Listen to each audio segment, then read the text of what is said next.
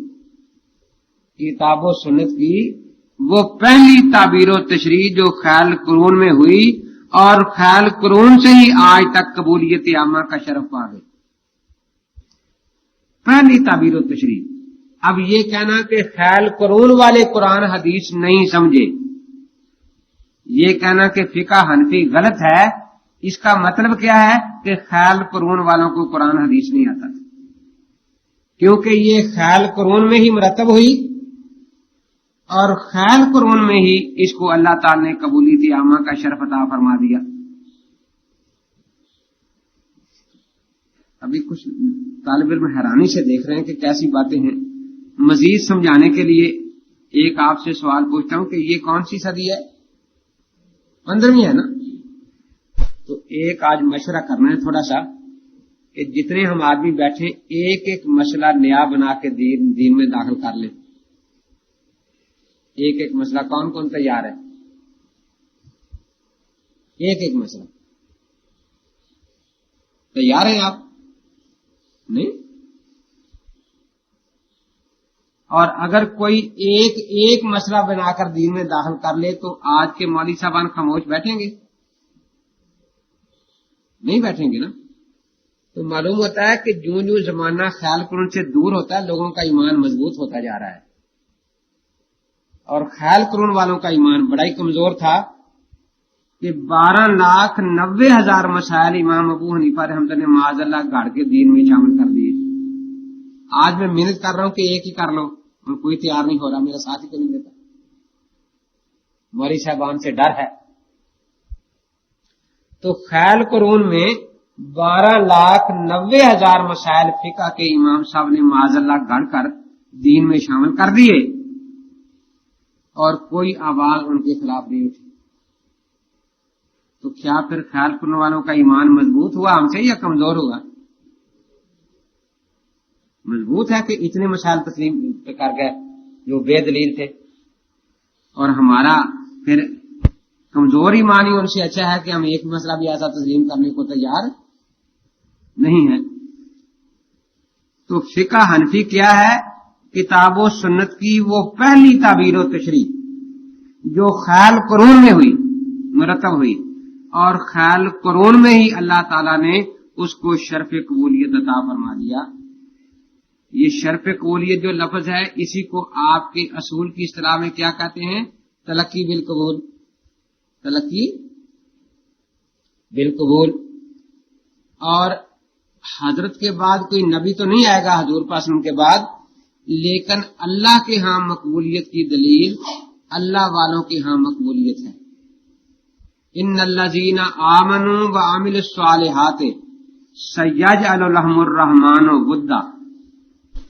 اور بخاری، مسلم، ترمذی وغیرہ میں وہ حدیث جبریل مشہور ہے کہ اللہ تعالیٰ جب کسی سے راضی ہوتے ہیں تو جبریل علیہ السلام سے فرماتے ہیں کہ آسمانوں پر منادی کر دو، اعلان کر دو کہ فلاں سے اللہ راضی ہے۔ پھر اس منادی کا اثر زمین پر آتا ہے تو اللہ والوں کے دل اس انسان کی طرف کھینچ جاتے ہیں، عوام کے نہیں، اللہ والوں کے۔ تو اللہ والوں میں مقبولیت ہو جانا قرآن پاک یہ دلیل بیان کر رہا ہے اصول کہ یہ اللہ کے ہاں مقبولیت کی نشانی ہے۔ اب فقہ حنفی کی طرف کتنے بڑے اولیاء اللہ کے دل کھینچے ہوئے، کتنے بڑے بڑے محدثین اور فقہا، کتنے بڑے بڑے سلاطین اسلام ان کے دل کھینچے ہوئے ہیں، تو یہ عند اللہ مقبولیت کی دلیل ہے۔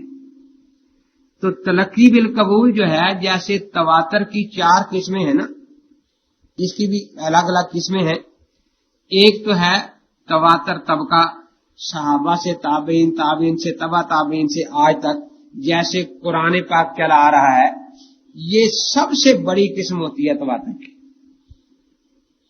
کیونکہ اس میں کوئی خاص طبقہ نہیں ہوتا کہ صرف محدثین کا تواتر ہے، صرف فقہا کا تواتر ہے، صرف فلاں کا۔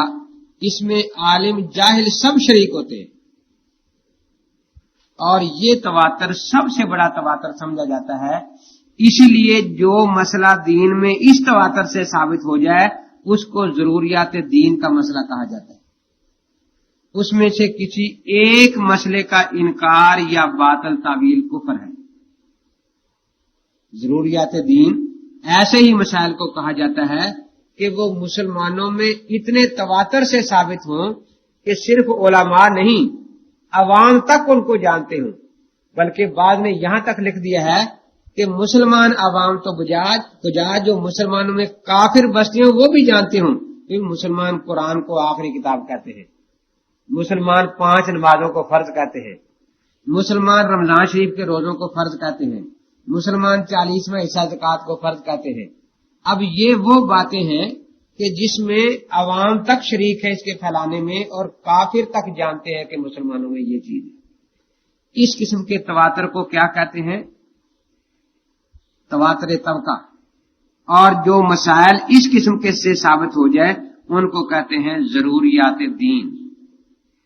ان میں سے کسی ایک کا انکار کر دینا کہ میں نماز کو نہیں مانتا، یہ بھی کفر ہے، یا باطل تعویل کر دینا کہ نماز کو مانتا ہوں لیکن نماز صرف دل میں اللہ کی یاد کا نام ہے، یہ جو 1 رکوع 2 سجدوں والی نماز ہے یہ نماز مراد نہیں ہے۔